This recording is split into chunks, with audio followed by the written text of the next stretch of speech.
Gentlemen, it is 7:02. We'll go ahead and call the meeting to order. We will observe our traditional moment of silence followed by the Pledge of Allegiance, please.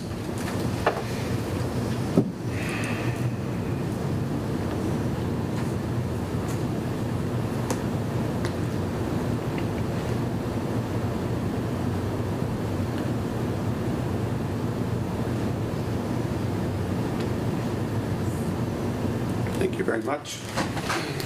Mary, this is your last meeting, so would you mind leading us in the pledge, please? I'd be honored.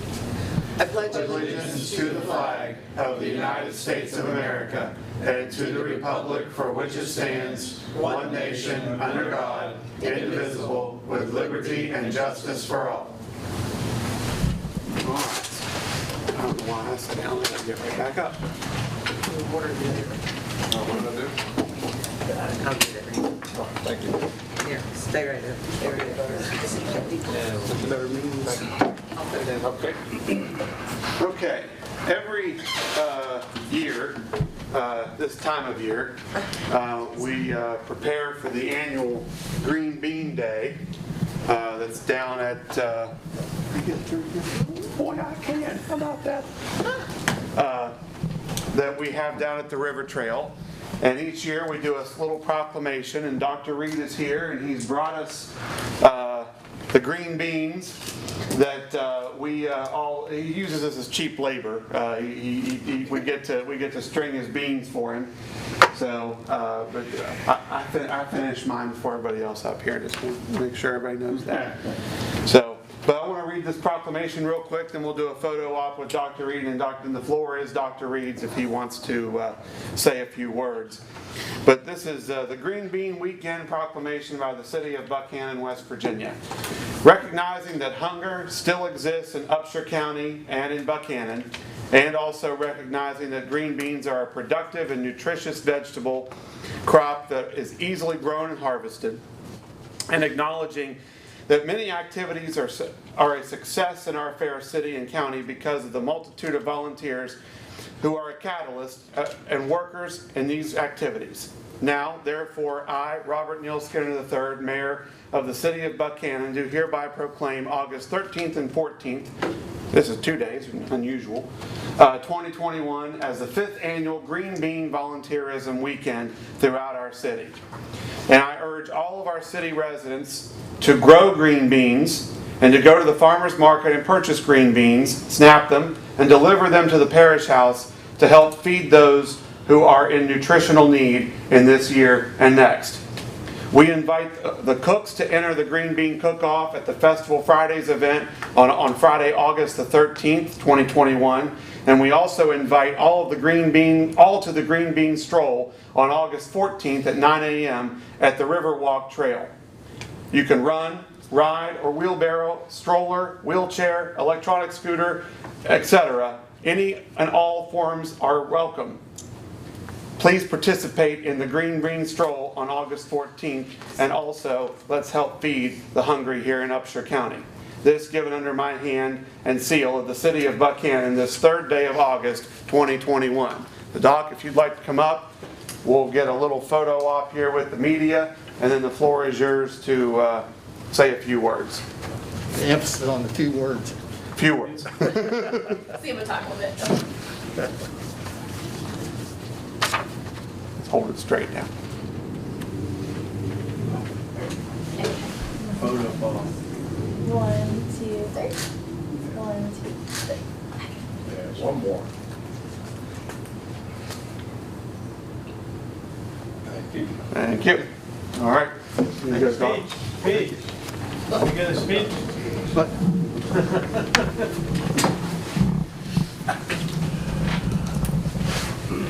Statistics. about just in time.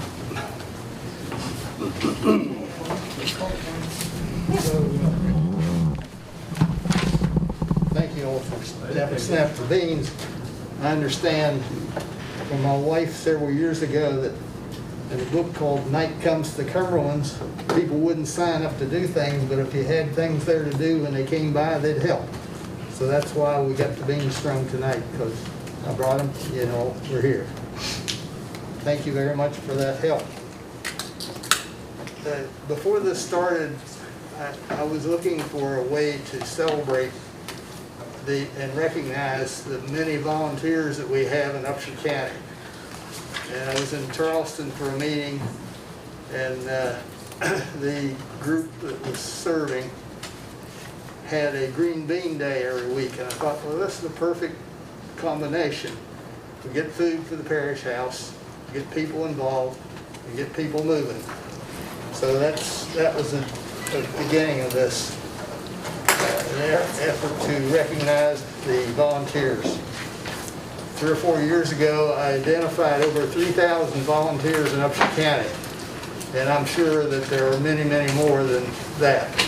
That didn't count the activities from the churches and many other groups. But just a few. Community youth sports was 430 people. Parish House has over 100 working there.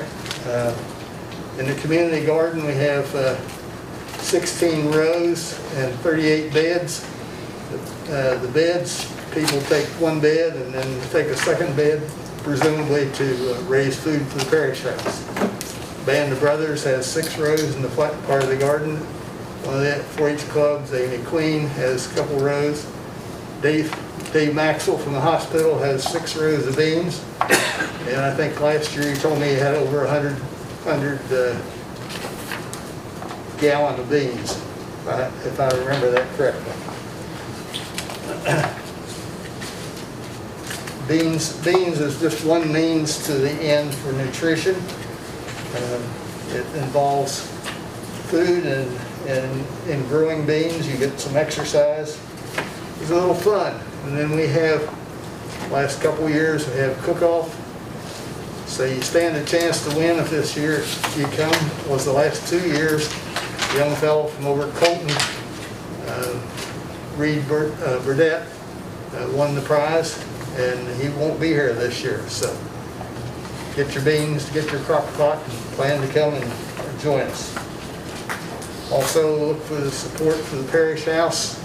All proceeds, all beans go to the parish house. The expenses are absorbed by the people in the group that puts it together. Ann Ludlow, myself, Marie Bray has the last several years, but not this year, and Jenny Dixon from FRN. So, and Jenny Huber, who's worked with the Girl Scouts. So, thanks for the opportunity to present. Come and join us anywhere you can. Hopefully we'll have some beans at the Festival Fridays. Opportunity to snap a few more. I remember sitting around at home snapping beans, and everybody shared in. And for Dave, I have a special auditory thing here.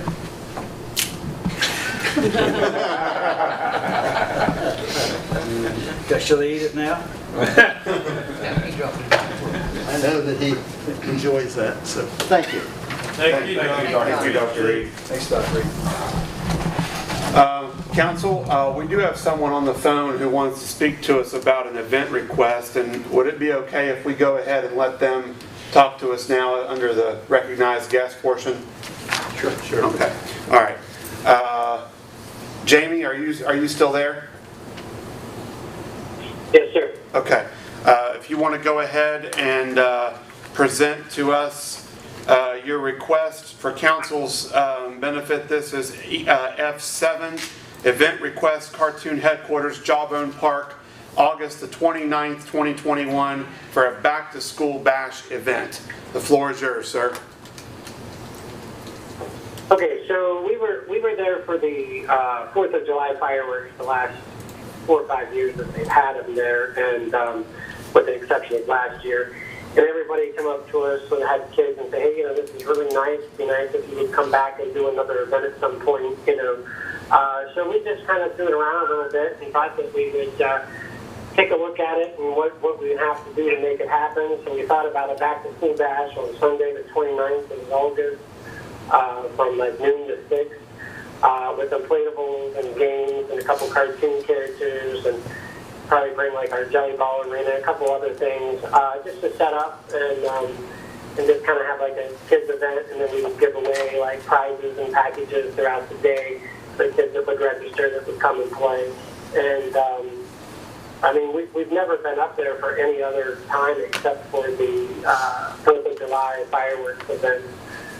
But everybody's, well, and we was also there before for the car cruise. But both of those events was always during Friday nights when we do concerts and all that other thing. So, but we have been there for a car cruise when we used to do the car cruise up there as well, the old-fashioned car cruise. I don't know the exact name of it, but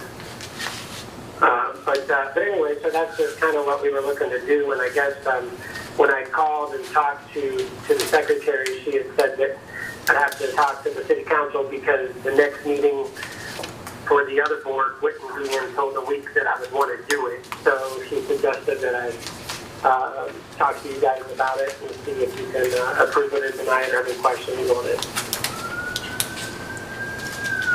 Does anybody on the council have any questions or comments relative to the request? CJ, you've been a part of Festival Fridays. Do you have any thoughts? Is this a Friday? I don't have a calendar. It's a Sunday. Sunday. Not for Sunday. Yeah. So are there any costs for the people attending? We would charge a $10 wristband with unlimited access on everything. So everything is the inflatable rides or the bounce houses? We have inflatable bounce houses, obstacle courses, wall climbs, slides. We have games for the kids to play and meet and greet with the characters. And basically, I don't know if you, I mean, basically it's kind of like the setup we had for the 4th of July, but probably more things because there'd be more space. But it's not aligned with anyone, it's not aligned with any other event of any kind? No, I don't. No, I just thought, you know, I mean, we could do it with somebody else, I guess, but it was just something that we had that date available, and I thought it would be something that we could do, but we don't have anybody to align with, I guess. You know, we would have just promoted it like on like Facebook pages and stuff like that. Jerry? Yes. Just a question. We're having a children's festival and truck fest on the 18th, the 17th and 18th of September. Would you be available the 18th of September, say after 2 o'clock in the afternoon? The hours should start at 2? Yes, the hours would start at 2. Yeah, I mean, we could do it that day. Well, I do have another festival going on that day, but I have enough stuff that I can probably do this as well, yeah. okay, well, you know, we're planning a cruise in after the Truck Fest event and live entertainment there at Jawbone Stage. So I'm just thinking that you know, that would kind of augment each event. You'll probably get a much better crowd because we've already had a meeting and we've got another meeting not this week but next week about this event that we're putting together. So we're kind of trying to keep it, trying to make that event that weekend having the most things possible and not spread ourselves thin of having this on this weekend and this on that weekend. We're trying to put everything on that weekend because if people are going to travel here from, you know, the surrounding communities, it would make sense for them to come to see more than one thing or be able to take in more than one thing. That was our rationale. Yeah, I knew nothing about it. I had no idea that there was even something in the works, and that's fine. I mean, we'd be happy to be a part of it. It doesn't have to be the date that I selected. That's not a problem at all. Jeremy, you would be more than welcome at our meeting at 6 if you'd like to attend here at City Hall. Call in. Yes, or call in. Call in, yeah. Okay. If a person has 3 Yeah, children, we're on the road right now.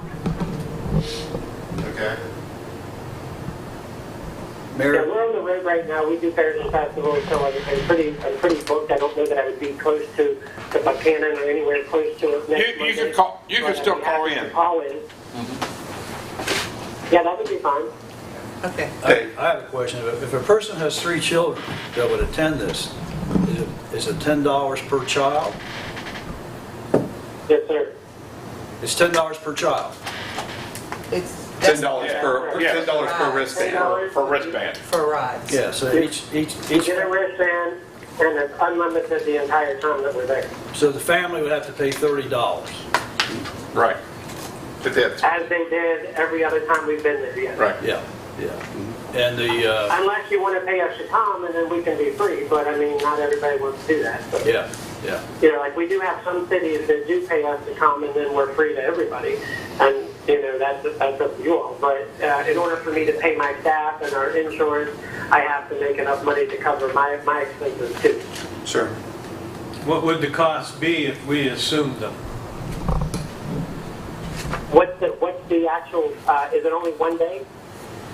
Yeah. Yeah. It would Yeah. only be one day, yes. What are the hours that we On want? the 18th? Depending. Again, Yeah. Jamie, what we're doing is we have our youth center has a children's festival, and our truck fest event is completely free, and those hours are from 9 to 2. And we do not want to have or be charging folks for things during those hours because it is completely free for the kids. So after 2, though, we're going to continue with other entertainment venues. There's a cruise-in scheduled. I think the festival's going to have like a poker run with the bikes coming back in, be put on display. So there's a lot of other things. We'll have entertainment on stage at Jawbone. There could be some vendors roll in. A battle of the bands, I think, is being discussed. So there's other things happening after that morning event that we're wanting to slate free for the children. So if it was free, then you'd be welcome from 9 until whatever time, 9 o'clock in the evening. But we just would ask that nothing be sold or no vending be done, and that would incur costs until after 2 o'clock in the afternoon. So I guess the question would be, what would the charge be from 9 o'clock in the morning until 2 o'clock in the afternoon? And then after that, you would be welcome to charge. So it would be free for the only- 5 hours and then charge for... After that free event. I would say we would, Yeah. it would be either or. I think we should, if we're talking about absorbing it, we should absorb it for the day and not have a cutoff time to where then the person has to pay for their kid. Yeah, it'd be hard to explain. Yeah, because nobody would pay.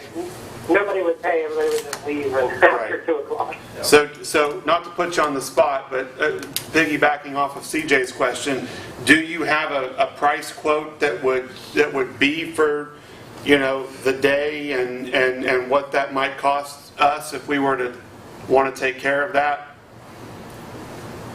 Yeah, so if we bring everything, set it up, staff it, tear it down, you don't have to do anything but, of course, provide us with a place to put it along with power. And we could bring you a giant double slide. We could bring you a 45-foot obstacle course. We can bring you an inflatable that is for kids 5 and under, so that the big kids aren't going to be shoving around the little kids.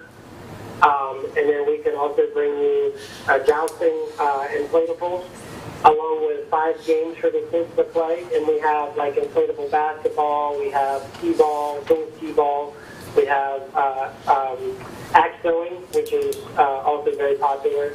So we could do that, and two cartoon characters. We bring it, set it up, do it all for the entire day from 9 to 9 would be $2,000, and that's with the discount.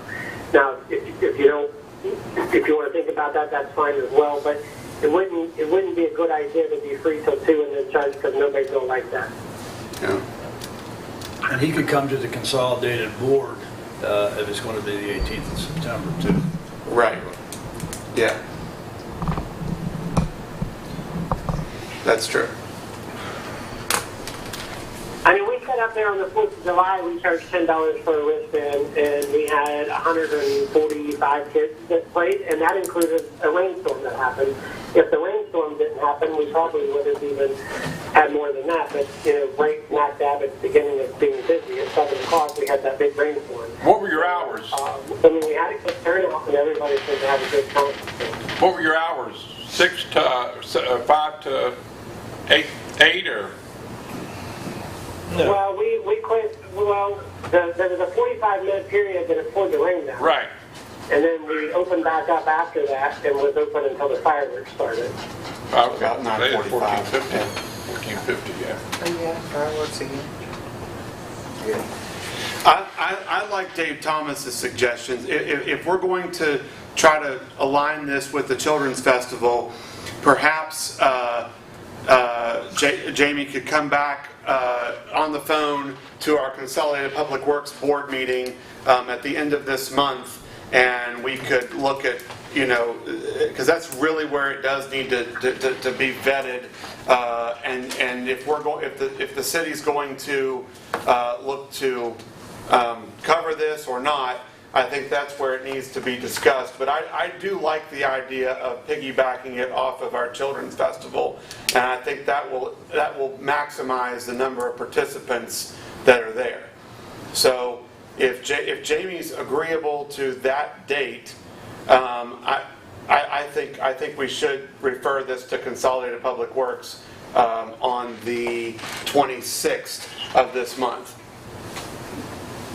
Is that acceptable to Not a council? problem. Yes. Yeah, Okay, It's fine for me. I can call in. I can't necessarily be there, but I can call right. in. sure. It's on a Thursday. Yeah, Thursday, 7:30 it's at 7:30 in the morning.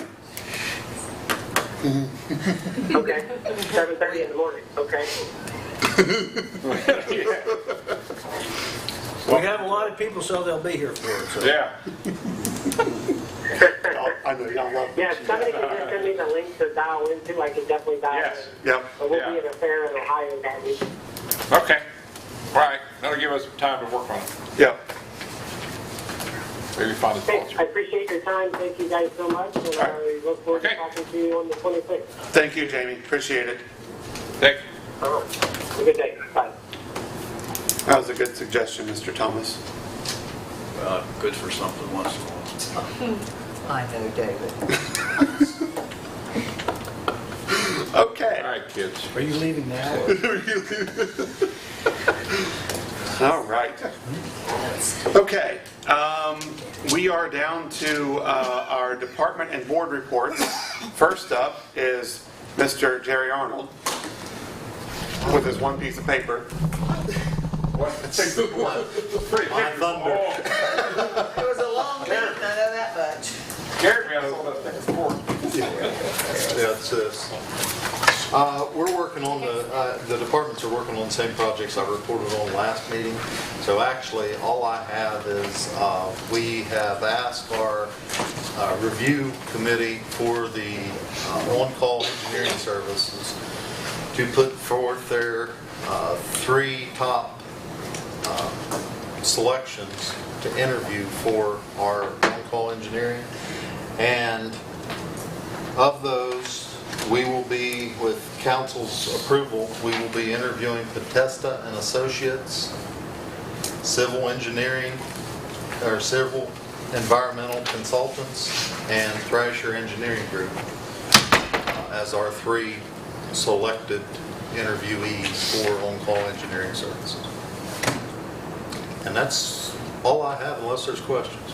And just for council's knowledge, myself, Jay, and Jerry have reviewed these lovely packets of information, and we have that is the consensus that we have come to. Yeah, along with Buck, Kelly, Brad, and Right. So What were they again, Jerry? If you can tell me?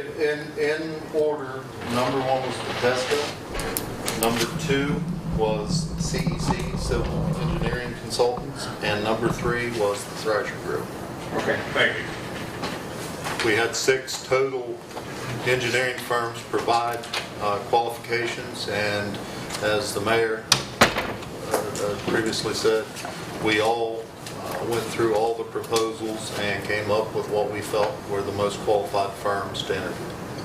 But when you said an order, that doesn't mean that there were That was order of the highest Ranking. ranking of the firms. But again, now they By go the into, individual. now they go into the interview process. Everybody's asked the same questions and scored on those questions as firms. And then from that process, we will select the most, what we feel Yeah. as the most qualified. But right engineering now, they're not ranked 1, 2, and 3. They're just in the top 3. Well, they're actually ranked 1, 2, and 3 from the 6 that were ranked. They're numbered that way, But too. there's only gonna be one that we select after the interview process, and that will be our on-call engineering firm for when we need services that But I guess are what I'm beyond asking- jet. That ranking could change, Dave. That's the question. Yeah, they start off with even tracks. Yes. So Thrasher's number 3, but they could end up being They number. could absolutely be the engineer of record for us. Yeah. Yes, sir. That's all I have there, unless there's questions. Any questions for Jerry? Trees in Java, we got any water on them yet? We did. Dixie actually evaluated those trees. She said the water wasn't the issue, that there's 2 that are diseased. One she's trying to save. She said the other 2 would be lucky if they come back next spring. So she was Yeah. just gonna monitor. One But that's damaged. it is she said there was a disease, 3 trees were diseased. Well, I would recommend we get them replaced, because that's where the... Absolutely. you And know, that's what we have events there, people huddle in all this existing shade, so... And again, that's what we were talking about, something similar in size. How many trees are? 3. Three She's need replaced. identified. CJ had sent me pictures of 2.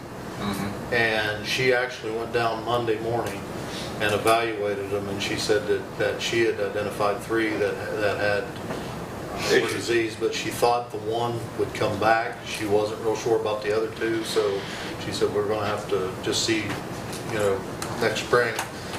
If they come back, if they don't, we're gonna have to pull them and replace 2 trees. And some of those trees were named in memorials for individuals, and the persons that gave the money for that may replace the tree. Give them Well, money. that was this group that we raised money for the tree, in total. They weren't individually tagged or Right. anything.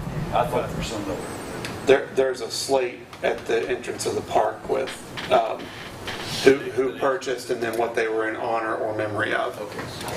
And then there's a landscape bed on Trader's Alley behind the white building there that's never got filled in. Is that something that's our responsibility or theirs, or? It's on Davis's property, part of the memorandum of understanding. That's actually was one of our green infrastructure initiative beds. It has to be excavated and stone put in, and then Dixie will have to plant that. Yes, it's on the radar, CJ, it's just not been finished. Thank you. Yes, sir.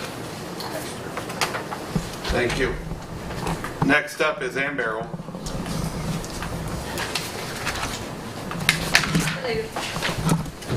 And we'll give you balances for the month of July.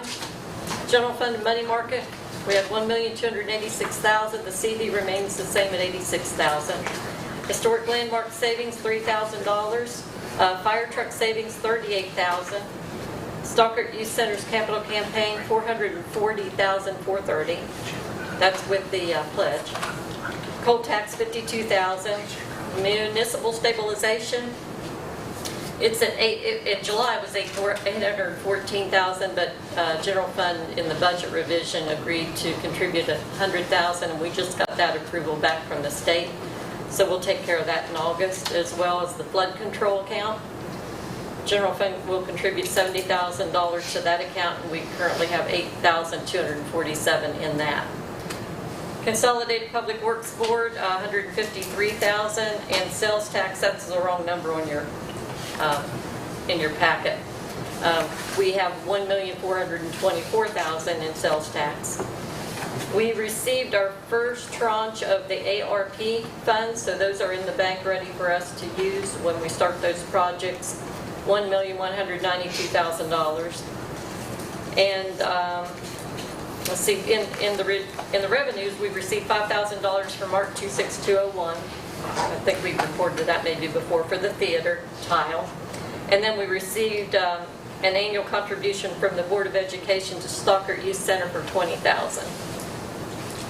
Then on your revenues and expenditures for July, the report in that packet is printed off on the wrong. When we're getting ready to move from one budget to the next, we needed to use the working budget, and we used the current budget, which is including last year's information. So You'll get a correct one in the minutes, but the revenues were $487,124 and the expenses were $476,337. So $10,000 more in revenues than expenses. The invoices that we paid that are in your packet for approval that we want to point out, we expensed $54,500 for the 2021 HSA contribution. That's the employees' health savings account to help with the gap in the deductible. $2,200 to Raven Rock for a motorized cam and IT service charges. $4,000 we expensed to CALEA, the annual fee for the CALEA, police accreditation.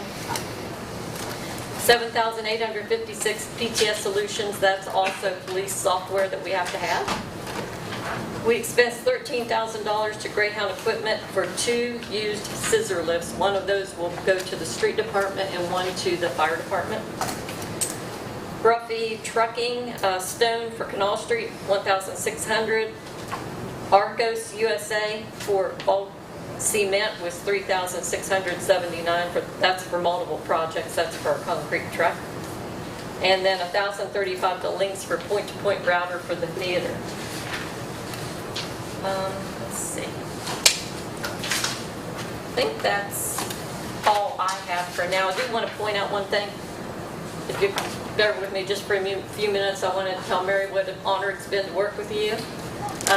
When you became recorder in 2010, you were appointed to that position, and you said, what can I do to help? So that was our first encounter with you. You were wonderful. I said, please help with the election, because everything was kind of put on me at one time there. We had retiring people, and you did a great job there. We always had the laugh that we all shared when you were looking for poll workers. They're POLL workers, and you called them POLE workers. A little different every type of career there. But we always laugh about that. And then you did the Christmas decorating light committee. Yeah, in 2011, you helped spur the lights on for the Christmas trees. You did the Christmas lights up and down Main Street.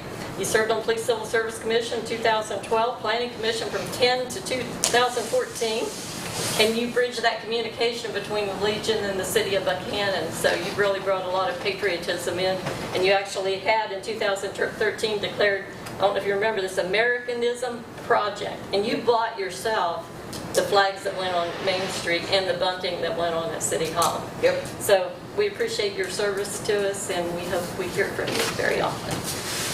You taught me a lot. And the women out there. And the men. Was there any men in there? No. Well, maybe. There aren't any. Thank you, Amby. They will put the polls up.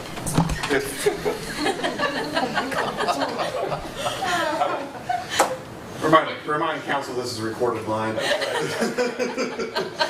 All right. Speaking of polls,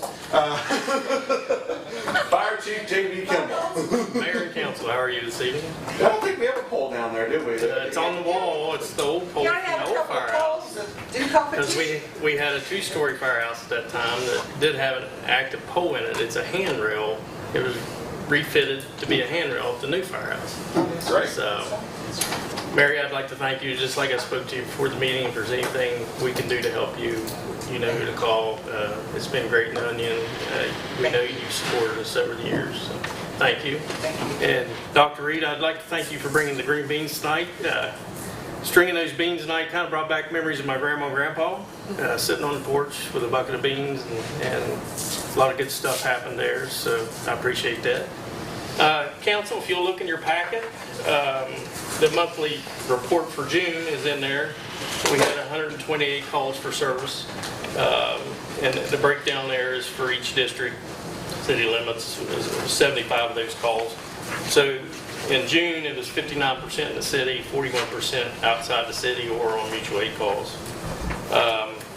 When you look at the year-to-date, through June, we're at 640 calls for service, and that percentage is about the same. It's 61% in the city, 39% outside the city. If you go down through the breakthrough, let me turn the page here.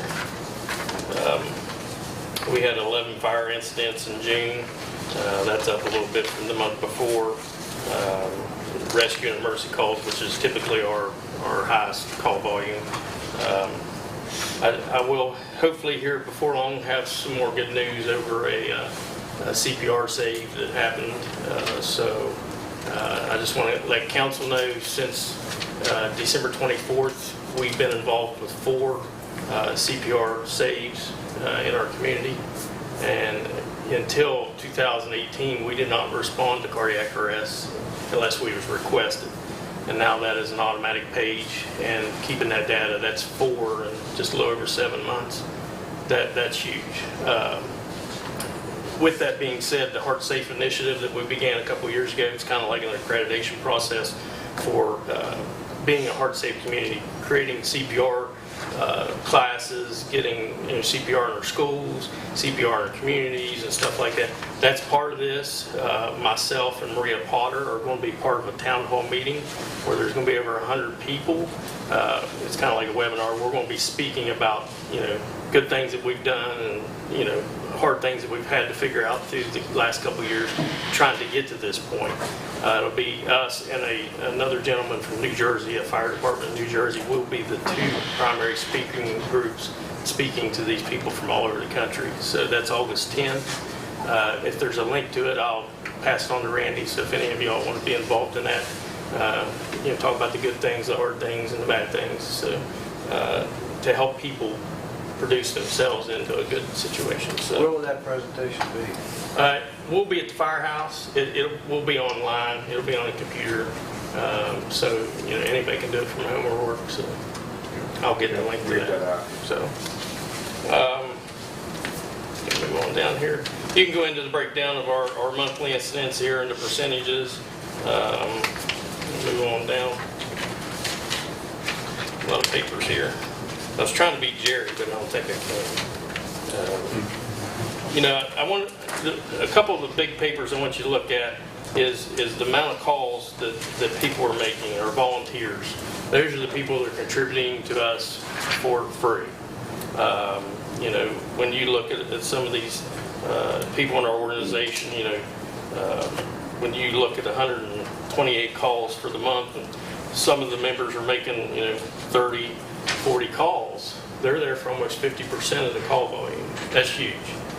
Some of them spend time at the firehouse. Some of them are reactive response. They respond from their house. But really look at those numbers, and then the year in there out of 640. I mean, we have a Justin Boggs who's made 235 incidents out of 640. That's 30-some%. That's huge. Derek Long. All these are high achievers in the response times, and I want to, give them kudos. Council, when you see those people, make sure you give them kudos too. We'll move on here. Ask a favor, Jacob. Yes, sir. Could you go down through and identify the volunteers? Sure will. Okay, when you go down that list, of course, the 2 backs of boys are career members. Jared Bentley, Justin Boggs are volunteers. Brian Chester, Zachary Conrad's on there. Glenn Davis is the captain. Travis Dean is the president of the volunteers. Alex Ellis, Brian Elmore's a career. Jamie Green, Shane Jenkins, Devin Landis. When you look at Devin is he's a pure shift work member, which means he's a member of another fire department who comes to our department to train and run calls to get experience. He is very active. He's from down at Warren District. Usually he runs calls during the week at Warren District, comes in like usually a Saturday or Sunday and spends all day, or he will even spend the night to get experience. He is very active. Derek Long, very active. Steve Michaels, very active. Maggie Petito, she's a graduate from Wesleyan. She's getting ready to take her doctor's test to get into medical school. So in a year we'll be losing her, but very, very productive. We have the Potters, Brian and Marie. Blake Resnick is actually a service scholar from Wesleyan. They came to our department as a service scholar, but took Firefighter 1, and he contributes a lot to our department. Lyndon, he's already left. He was a member, and he got married and moved to Louisiana. And then you got Ethan and Tanner. Dion Walmsley's a very active, he works for the Board of Education. So,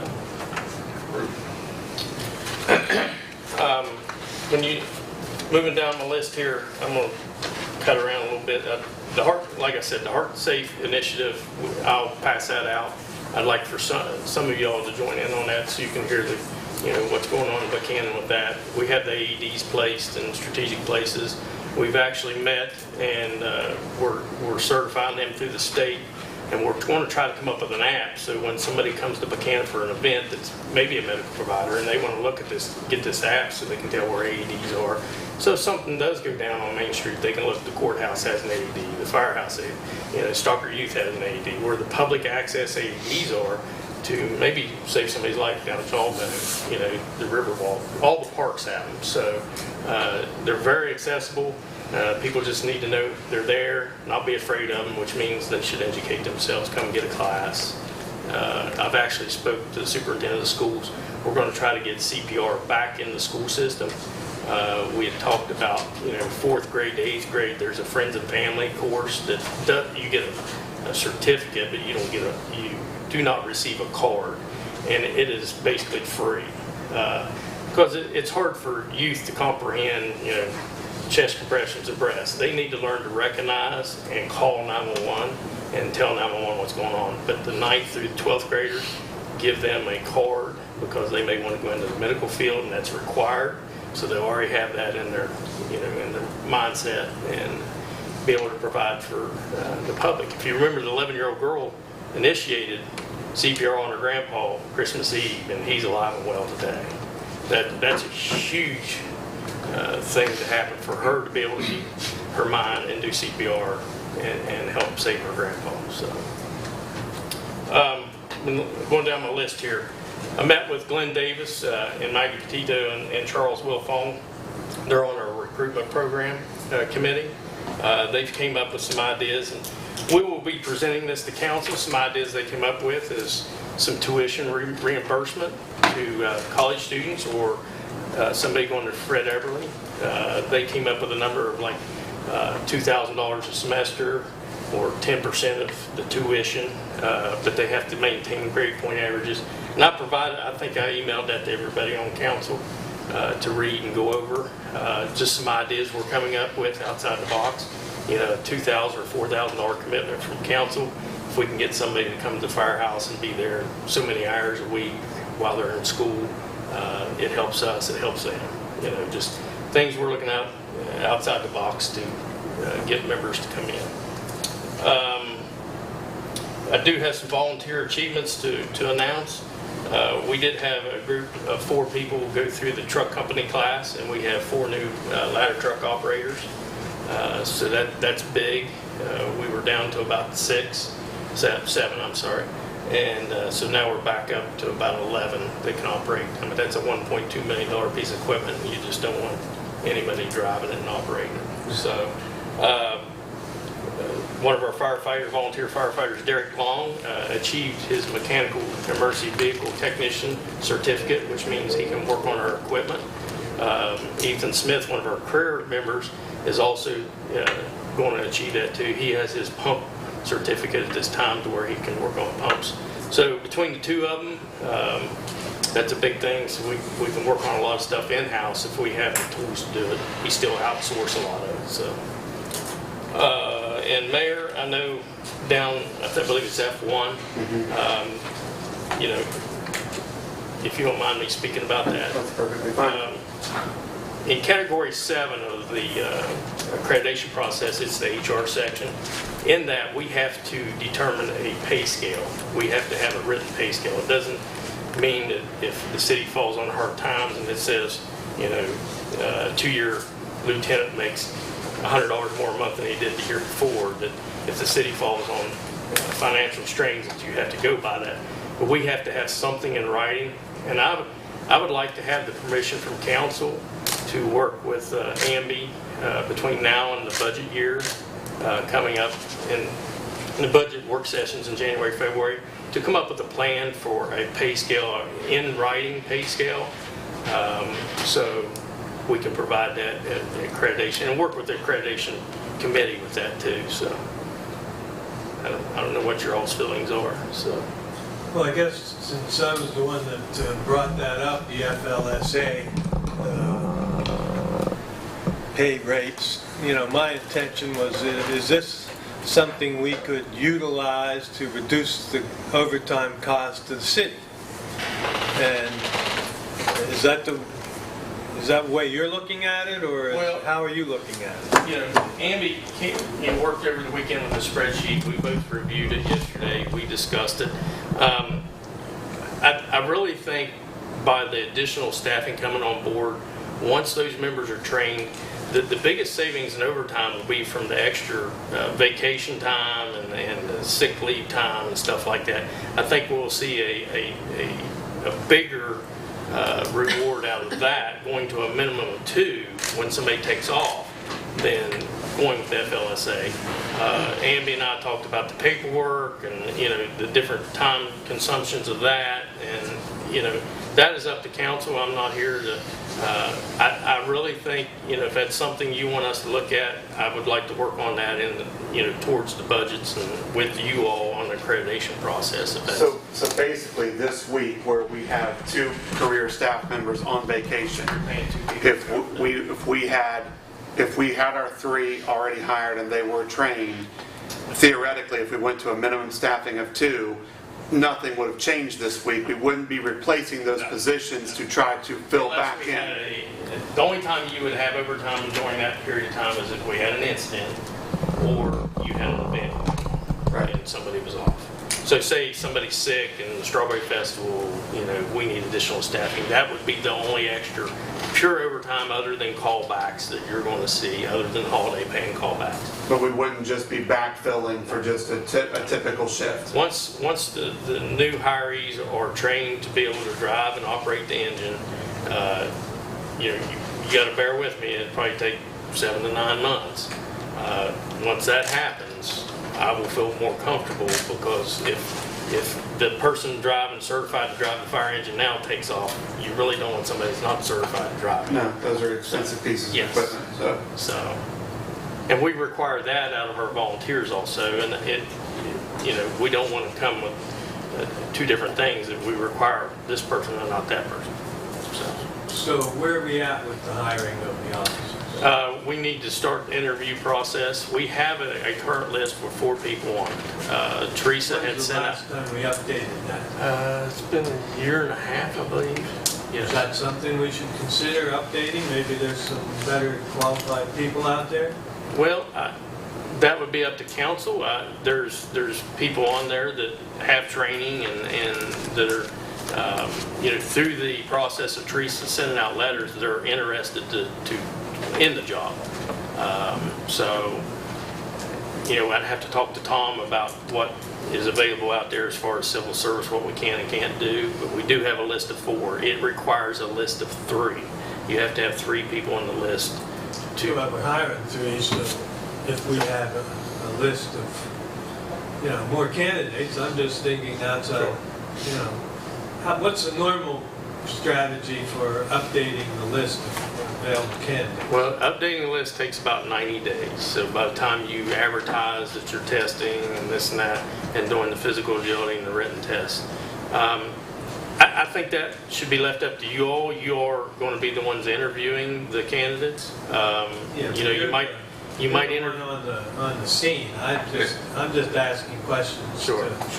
Try to know what's going on. Is it possible we could interview these, and what if we don't find 3 we really like, or we... Fire Civil Service certifies 3 that will go to you. Yes. Right. You all will get a list of 3 to look at. Oh, okay. And then you can determine, if you look at the 3 and, you all don't feel one's, that's up to council to put in place. You get 2. But once we go below 4 or 3 available, we have to test again. You always have to have a Yes, cert. you have to have a 3. A 3. So The how white often do we test? Well, you have to test every 3 years. A list is validated for 3 years. Wouldn't it be wise to start that process now, maybe? Makes sense. I mean, Well, I'm sure you're anxious to get Sure. something Yeah. done, but we I- want to get the best I mean, candidates. if you're asking for my recommendations, Mr. Allens, I would recommend the council interview the 4 on the Right. list to see if there's Sure. people there that would be available for that position. But we also, during that interview process, they may be great, maybe not, okay? So then, okay, we give them the opportunity because they were given a letter, said it's still open, are you interested? And they said yes. Yes. Okay, well, they went through the process, and we'll know that right away, so then we can get the ball going again Yeah. and Yeah. advertise. So I would say as soon as you all interview and Yeah. give your recommendation is whether, you may see one person on the list that you're interested in and, once you go below 3, you have to retest. Well, in the past, we've interviewed 3 people for 1 position, but we have 3 positions here. So, if we don't expand the list, you're on the list, you're going to get hired. And, so Well, that's I'm true. thinking, Sure. a few more people to try to pick the best candidate, but And we can't, so let me ask you this. We can't just, can we test to just add to the list, or does everybody have to retest to remain on that list? The people that are on the list currently, you can send them a notice and say, we're going to retest. Do you want to remain on the current list or retest? They can't have both worlds. So if there's, somebody on there with a 90 that's your number 1 person now, and they say, I want to remain on the list, you retest and 3 people get 91, 92, 93, then they're not Right. validated. So it's a chance that Yes. person would take. Yes. So in the past, if someone is interviewed 3 times, then they're out, right? Once you're run over twice, you're done. So hypothetically speaking, if we're interviewed the 3 people on the list for the first position, and 2 of them get rejected, we interview the same 3 for the second job, and 1 gets, we don't have enough candidates to fill the 3 positions.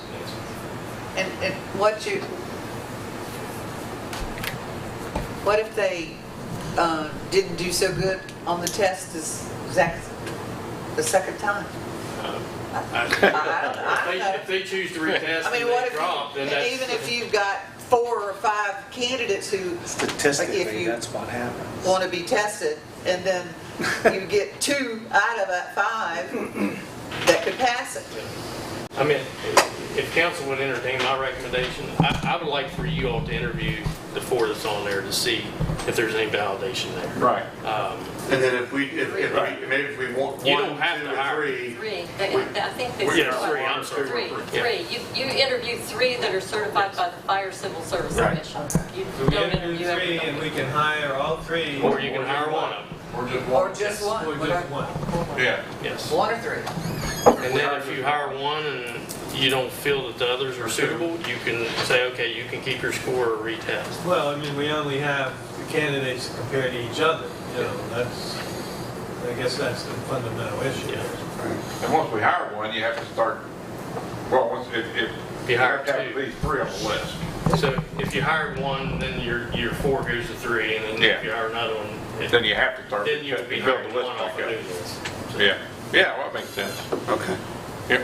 I think that's a good recommendation. I mean, that seems like we have the opportunity for the best of both worlds here. I agree. So,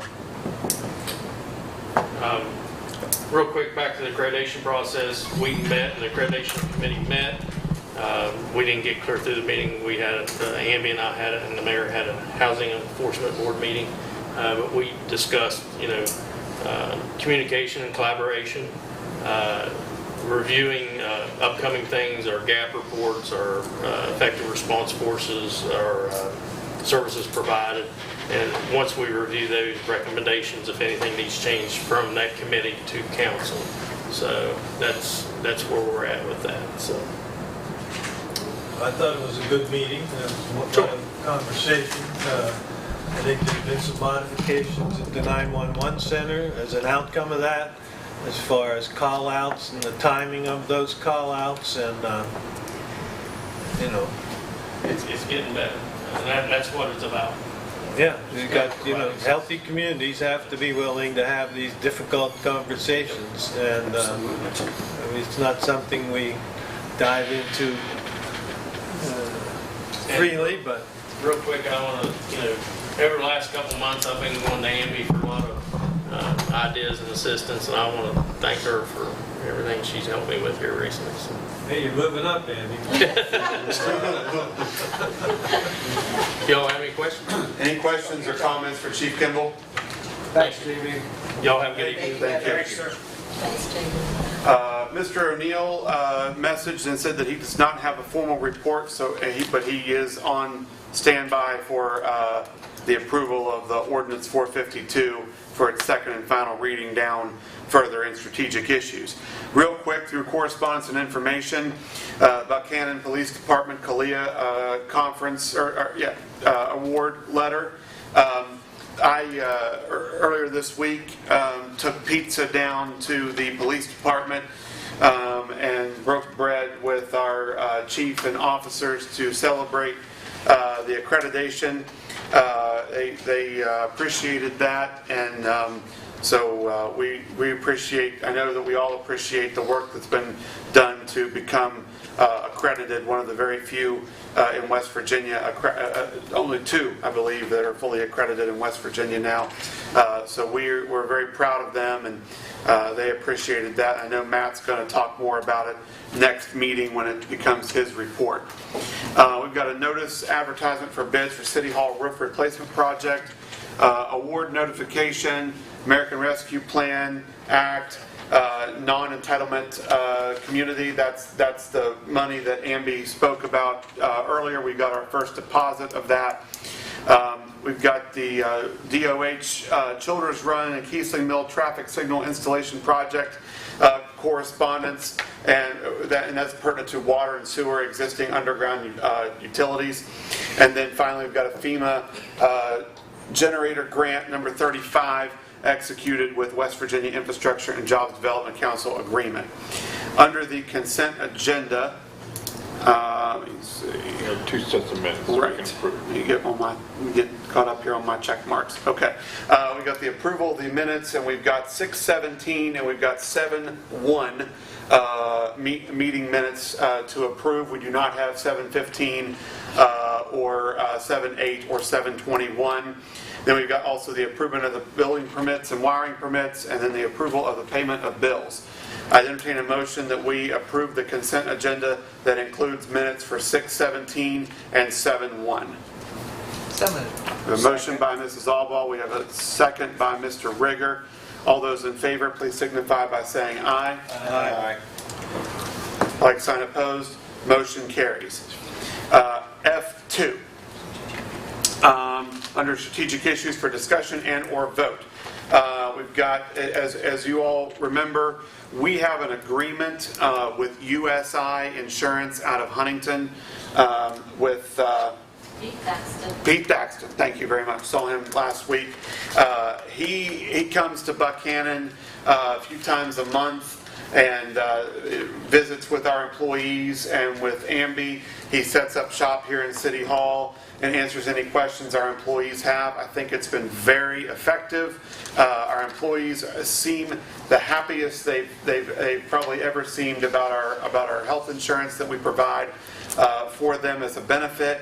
I would like for the council to authorize me to continue that consulting agreement with USI. We will remain with PEIA insurance for our employee benefit. So moved. We have a motion by Mr. Sanders, a second by Mr. Rylands. All those in favor, please signify by saying aye. Aye. Like sign opposed. Motion carries. F3, we've got the approval of Ordinance 452. This is renaming the Colonial Theater to the Colonial Arts Center, or CAC for short. Mr. O'Neill is on the line. This is the second and final reading.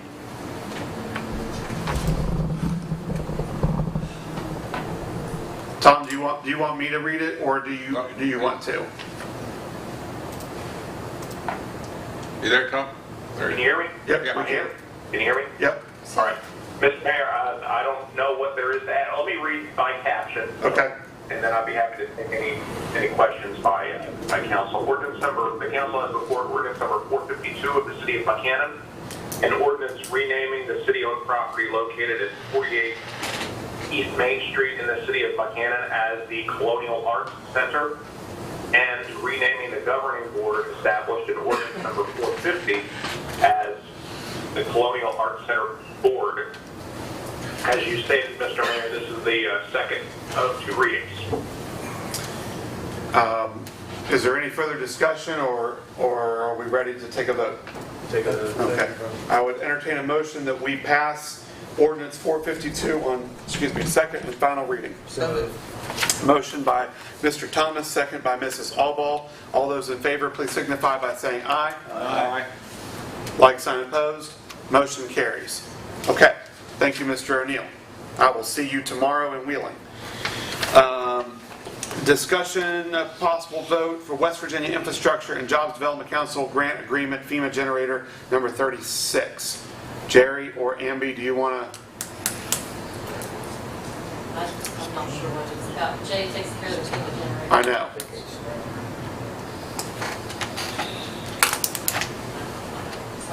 This is, we have paperwork. Oh, that's right. He did tell us about this morning, didn't he? Hello, come in. That was me. All right, so this is that? That's what this is. Yeah. Okay. So I don't know a lot of details about it. I just know that we've done these in the past. Well, the main- Obviously, to the tune of 36 of them. Here's a project description if you want to do that. I don't think it's much different than the past. Project consists of an acquisition and installment of 3 permanent emergency backup power generators, automatic transfer switches, and all necessary apparatuses thereto, the following locations: raw water intake building at 10 Ohio Street, Buckhannon, Buckhannon Sewer Treatment Plant on Sewer Plant Road in Buckhannon, and Public Safety Complex at 22 South Florida Street in Buckhannon. There was a change on the transfer switches, and he was asking for more money, and this is approval. There was a change in some of the equipment, and this is the approval for the additional monies he asked for. That's right. Okay. That's what that is. Sorry about that, Okay. Yeah, we do need to take a vote on this, and it is ready for. And the grant amount is not to exceed $208,417. So Right. Yeah.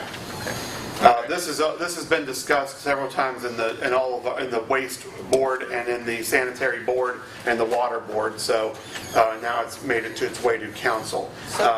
We have a motion by Mary, second. Second by Thomas. All those in favor signify by saying aye. Aye. Like sign opposed. The motion carries. I think I have to sign twice and you have to sign once. We got a lot of time Yeah. after the meeting. Yeah. Okay. Okay. We've got F5, a recommendation from the Housing Enforcement Board, tax sale properties 31 Upper Drive and 39 Sedgwick Street. Amby, I'll open this up. Mr. Thomas can jump in too. Yep. Well, we had a meeting of the Housing Enforcement Board last week. Amby and Vince went over with us the details of each property. And we saw a slideshow of each. One house, the house on Upper Drive, is the recommendation that we do not save it.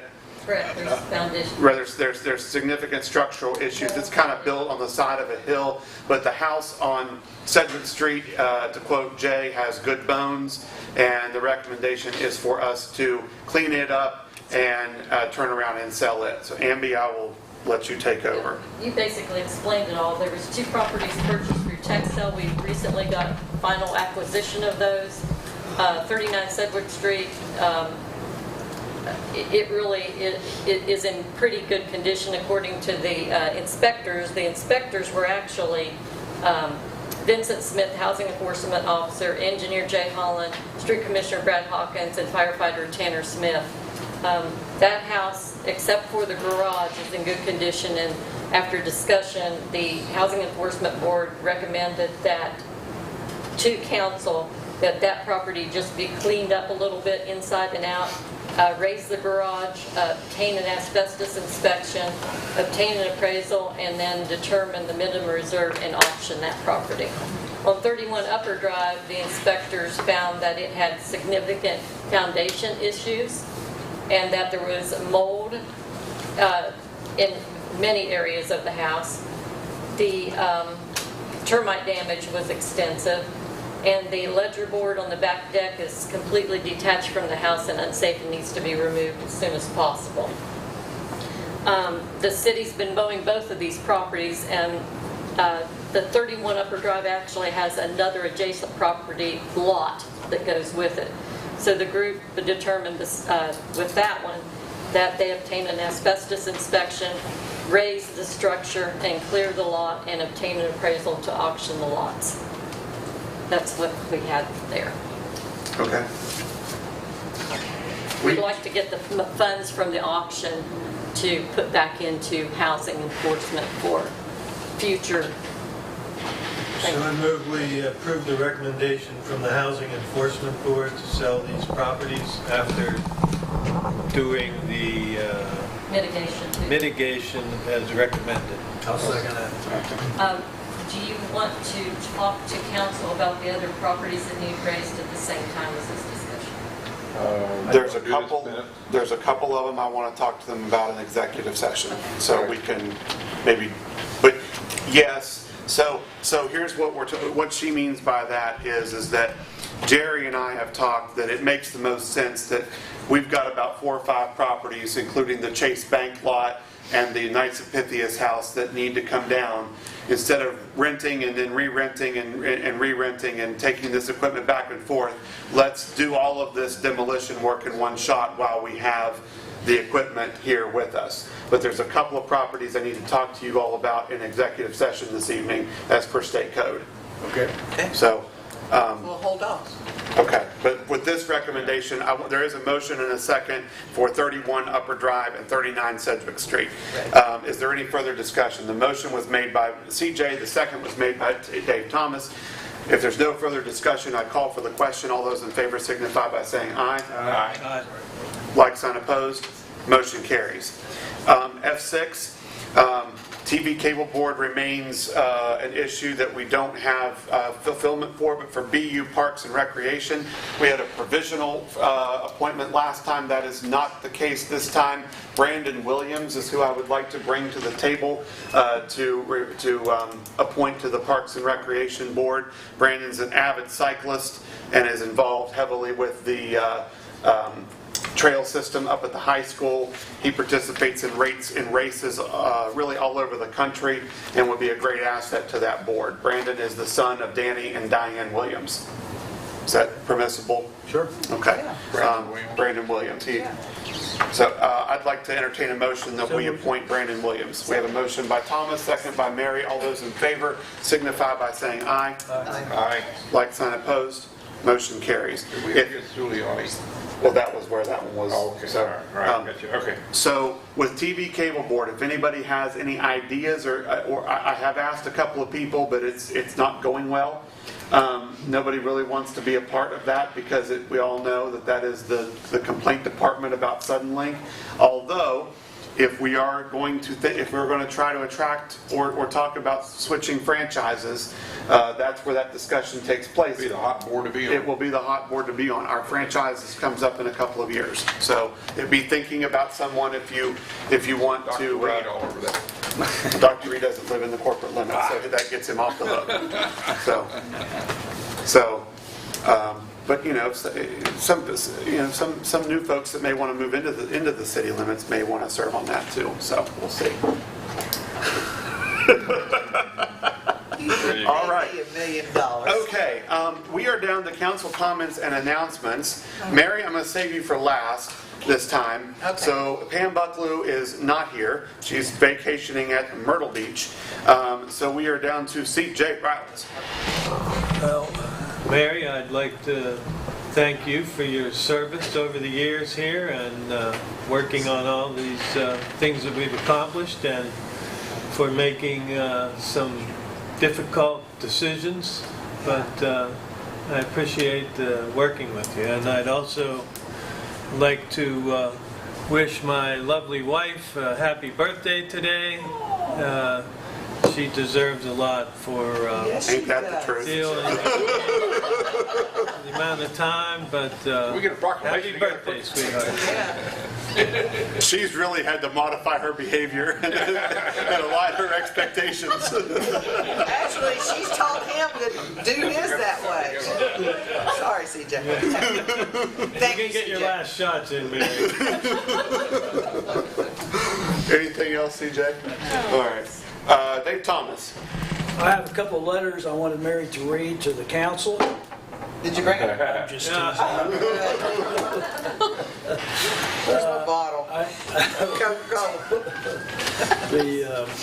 Mary and I have had a great relationship over the years. In the first year and a half, she read a couple letters to the council meeting, and I have them framed because they're quite funny. My daughter threatened to blow our house up one time, but Yeah. that was okay. But we've become very good friends. Yep. And in fact, we were both accused of being married one time. Remember that at the Oh, yeah. Chamber of Commerce? Evelyn Smith, Vince's wife, Vincent's, yeah. said, "Oh gosh, you guys really make a great couple." And I almost choked to death on that. Mary did. I had to resuscitate her. I laughed. But we had a good time. But you've been very positive for the community. You have spent many hours helping people out, and especially the veterans and so forth, which is fantastic. I was down there a couple times with you to see all the fine work you did and so forth. And I wish you well in Georgia and with your family, and don't stay a stranger. You know, it's just been a real pleasure to be working with you and to tease you a lot, and you tease me a lot. So It's a pain in the butt. and I also have a birthday to celebrate today. Is my dog Abigail is 12 years old today, and I got her when she was 4 or 5 months old. She's been a soulmate. I think pets and cats and dogs are wonderful. They are. They're really good for people, especially older people that live by themselves and so forth. And my property, I feel it's like a sanctuary. I got squirrels and birds and rabbits, and I actually have squirrels that will come up to my feet, come up to my back door and scratch because they want peanuts and bread. And Abigail gets along with all of them. She doesn't get upset. So, Mary, best of luck to you, and I know you'll do well. And again, don't stay a stranger. Oh, I promise. Thanks, David. Jack? Mary, congratulations. It's always good to be close to family. Yes, it is. And, like I say, observing you from afar for many years and knowing you to be a servant of the community. And positions can always be filled, but the shoes can't. Thank you. And you're leaving a huge pair of shoes to fill, so Yeah, my feet are really big. I wasn't inferring that. But we wish you the best, and we hope you enjoy your time down in Georgia. Thank you. Thanks, Jack. Randy? Well, I echo what others have said, and thank you for your support. When I was a rookie coming on here, and you patiently listened to my interview, participated in the interview, and asked me some tough questions, I believe, at the end of the interview. No, not at all. No, he just said, "Who is this guy?" No. Yeah, you've been a great mentor. So thank you for welcoming me to the council. It's been a pleasure to serve with you and work with you on the waste board. Gonna miss you, but I know you're making a great move for you and your I am. family. So I really am. Godspeed. Thank you. Mary Alwong. Thank you. Thanks, Randy. All right, Mary. Okay, then I can say my comments. Then you can say your comments. Woo! This is my official resignation that I provided to the waste board, and which a lot of people may not think that waste board is fun and it's interesting, but I'm going to tell you right now, It is fun, and it's a lot of work, and it's a dangerous job, okay? And equipment is expensive, and it's not no piece of cake job, but somebody's got to do it. And we got to pay them good, we got to train them good, give them good health benefits, because by George, they need it just like all our other city employees. And we got to remember that. But that's the waste board. And it's been a long time since I was on the water board, and I like the board. But anyhow, I've enjoyed working with all of you, and I had the opportunity to be that temporary mayor for a little bit, but that wasn't a fun job. And a city recorder, temporary, city recorder. But I have enjoyed it. I'm thankful for the volunteers of our community that come together to do things.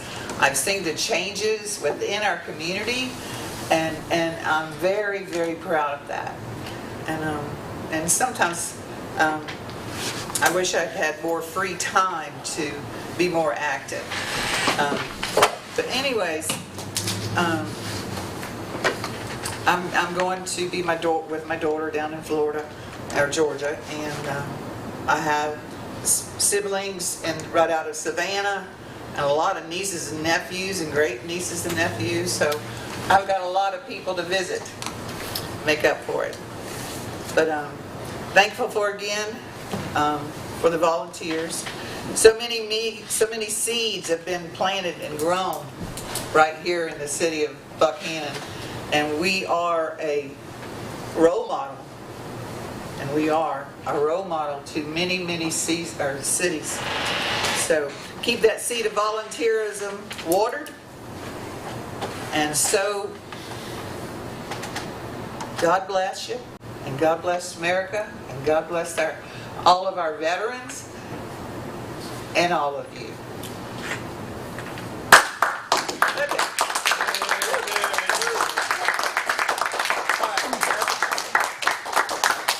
I have to try. Thank you very much. Thomas, you're the only Wait, one I that didn't did picture stand that up. moment. Let's There just you go. go. Stand up. One more time. Yeah, we gotta relive that. Well, she beat on me leaving. 1, 2, 3. All right. You gotta tell me when to stand up. I didn't hear it. I might not have been able to hold on. Usually I can hear that. Really? Yeah, I can tell people. Well, Mary, thank you. I know Mayor. Randy and I got to give you some thoughts this morning at the waste board, but being the young one here, I've looked up to you for many years. I grew up in the neighborhood, rode my bike by your house and waved at you all the time, And Westland? and Westland, yeah, when you worked over there, and of course, I've never been over there. So, but you and I have worked together. Me being an insurance agent, and you with the church, and then of course on city council, and you've certainly taught me a lot about public service over the years, and you have a lot to be proud of in the work that you've done in Buckhannon, and I know we are all gonna miss you, and we hope that you'll get involved and stay down in Georgia, and bring some life into that community too, because they'd be lucky to have you. And I know that their gain is certainly our loss. But I echo what everybody else has said. This is a good move for you and your family, and we will certainly miss you. But you know that you always have a friendly place to come back and visit, and we hope you will. And so keep us in the loop of what's going on with you, and if you see things that you don't like going on here, call us up and say, what in the world? Blame it on Thomas. So, Yeah, Thomas. so, He'll keep you straight. but thank you for everything, Mary. I really Thank you. appreciate Thank you. Robbie, Mayor. Ladies and gentlemen, there is an executive session on here for personnel and property matters. I'd like for us to adjourn to that if nobody has anything else that they'd like to bring to the table. So at 8:21, I'd entertain a motion that we adjourn it into executive session. Second. We will not be